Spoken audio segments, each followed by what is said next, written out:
Just picking this back up, had to change the battery. But yeah, from the chat, from what you were saying there, if the focus, Dalton Smith very in line for a shot at the WBC, why would the focus be on someone like Adam Azim? Like to have a great fight and a big fight. Would you not rather a world title? Yeah, but it's not going to happen. You've got Sandor Martin's fighting Puello in March.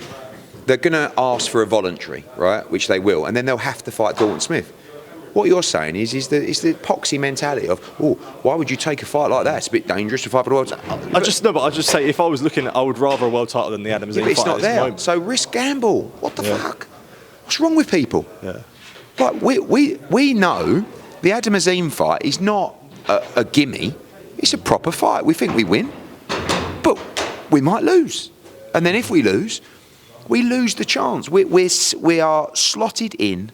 Guaranteed a shot at the world title, but we will gamble it all to fight Adam Azim in the summer because we want to provide the public with a great fight and a night like. Also, we think that those kind of nights will take Dalton Smith's profile to another level, as it would for Adam Azim. So what you're doing is you're gambling to become a bigger name and a bigger draw. When you become a bigger name and a bigger draw, it's easier to bring the champions over because you're generating more revenue.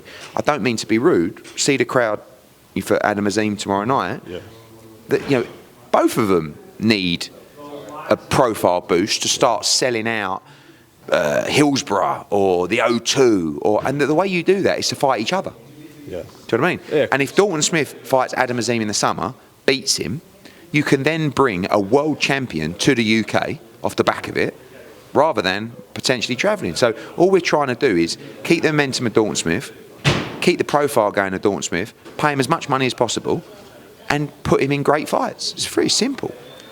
It brought me on to comments that Barry McGuigan made on TalkSport. When Simon asked him about the fight, he said, look, that fight has value when someone has a world title. But that's what you say when you don't fancy the fight. Come on, let's just have a little bit of common sense. If you fancy a fight, and it's a big fight for big money, it's irrelevant if they're two Brits.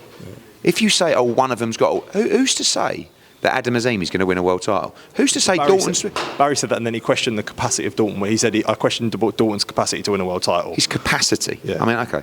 But, OK, then in that case, if Dalton doesn't have the capacity to win a world title, wouldn't it be better to do it now? Yeah.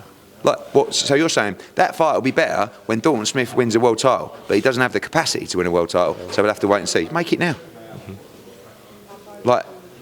No one really, I'm the only one that really gets quizzed. No one says to Barry McGuigan, this is a massive fight for British boxing. Adam Azim is going to get a career high payday by some distance to take this fight. Yeah. Do you think right now, this is what you should be saying, I'll do your job for you after listeners. Do you think right now Adam Azim beats Dalton Smith? Yes, 100%, that's what they'll say. Yeah. Then why wouldn't you put him in one of the biggest all-British fights for a load of money? Yeah. Because it would be better if it was for a world title. Why? Yeah. But you said you're going to win the fight. It's a load of money. It takes his profile to another level. It gives British fight fans a tremendous fight. So why not? Yeah. But McGuigans have always said, they've always been adamant that down the line it's a massive fight. Why down the line? What? They've got nowhere to... I agree, maybe 2 or 3 fights ago, maybe it was too early for Adam Azim. Yeah. And by the way, now, the money's much bigger than it would have been 3 fights ago. But why not now? He's fought O'Hara Davis, he's fought Lipinets. Why are you bottling fighting Dalton Smith? Yeah. It's baffling. Listen, we can fight Prograis, we can fight Paro, they're all great fights. And that's the kind of level that we will fight next. Yeah. But Adam Azim's a much bigger fight for everybody. Yeah. So, and I don't think Adam Azim beats Liam Paro, if I'm honest. Okay. But, we'll see how it goes. Good luck at the weekend, and hopefully you guys ask the relevant questions. All right. As I always try and do, mate. Last couple from myself. The WBO have said Teofimo needs to defend his world title within 180 days of February 15th. No, he's got to fight the winner. The winner. He's got to fight the winner. Catchwell Barboza within that's 180 days, yeah. So thank you for correcting me. I mean, I know you like the work experience. Yeah, you've got to keep educating. Yeah, of course. But obviously there is a potential of Richardson Hitchens unification as well. So I guess what is the latest with yourself? What would you prefer with representing both guys? Jack Catterall has to become world champion, but he's got to beat Barboza first. It's a massive fight on February the 15th in Manchester. What I will say about Teofimo is none of my business because I don't represent him. He's got to get a move on because right now, that's an order to fight the winner. But he doesn't want to fight the winner. He wants to be in a big fight around Riyadh season for a unification against our guy, Richardson Hitchens. We love the fight. Yeah. But you've got to move. You can't. That's why the WBO, I think, have just turned around and said, enough's enough. Like, there's nothing happening with Teofimo. But obviously, it looks like he's got his own conversations with Riyadh season. But if they can't make the unification, we'll just do Jack Catterall against Teofimo Lopez in May. Great fight. But we've got to beat Barboza first. But it looks like the WBO have said enough's enough. Yeah. A fight that got announced that sort of went a little bit. It's a massive fight, but went under the radar. Obviously, with the announcement of Ben Eubank. But Jaron Ennis takes on Stanionis. Ring Magazine title on the line for that Absolutely. one. You know, I mean, look, I think that fight, Ennis against Stanionis, best fight in the division. Yeah. And we know that because it's number 1 against number 2 in the Ring Magazine ratings. Yeah. And the vacant belt's on the line, which is massive for both guys. Yeah. WBA, IBF, best fight in the division. Real fight, Boardwalk Hall, Atlantic City, old school. I'm so excited to go back down there. I was going to say, it took a while for people to go back to that. Listen, last time I was there was Barker, Sergio Martinez, and before that was Froch against Andre Ward. So it's 2 defeats actually down there. But we did win the world title with Darren Barker in Atlantic City, but not at Boardwalk Hall. That venue is iconic. And there hasn't been a major fight in Atlantic City for some time. And it will do really, really well down there.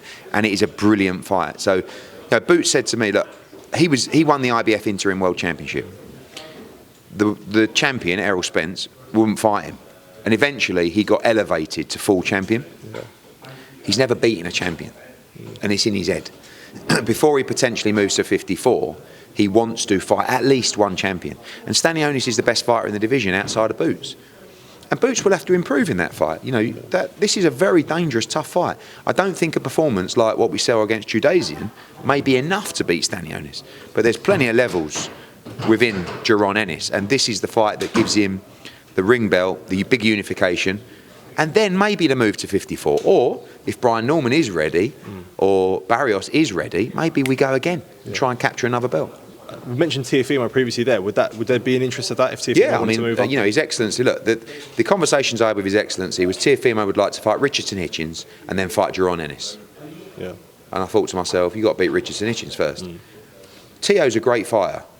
Hitchens is massively underrated. I believe Richardson Hitchens beats Teofimo Lopez. But let's see what happens. Yeah, absolutely. Eddie, always a pleasure, mate. Thank you for taking time to speak to me. Really appreciate it, mate. Thank you.